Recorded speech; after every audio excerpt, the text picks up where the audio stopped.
ended up digging 4 feet down to waterproof it and add a French drain. This is the wall in between my pool on the second floor and the garage. I used the Guru membrane from Place for Pros to completely waterproof this wall. And then it was time to make the French drain. First, we laid some fabric down, which is specifically made for French drains.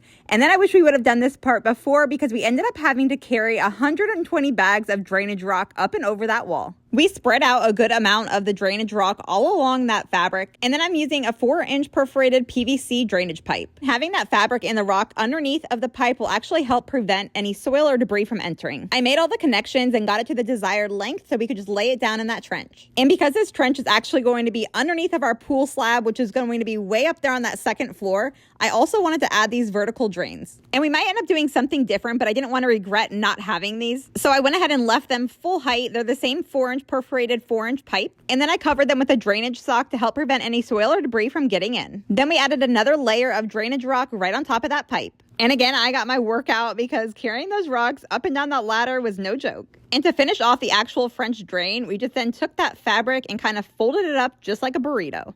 And once we got it wrapped, I just started backfilling it with dirt to keep it all in place. We continue that same exact process all the way down the wall. And we'll be cutting a hole in the block to be able to feed the 4-inch pipe through so we can connect it to the rest of the drainage system that we have planned to do. And while we were at it, I wanted to go ahead and make a French drain around the entire perimeter of this area as well. And luckily here we did not have to dig, so that saves so much time. I'm using that same 4-inch perforated PVC pipe and I'm covering it with this drainage sock. It's kind of just like a net that helps filter any debris or soil from going into the holes that's in the pipe. I made sure that this ground had a little bit of a pitch going down, so I was able to connect that upper pipe to the lower French drain by installing a T. I plan on cutting that vertical piece and installing it at the top of the T once I get everything else in place. And then I pretty much did the same exact thing to this opposite side. So now this main part was all nice and covered. The only thing we had left to do was the rest of the vertical pieces.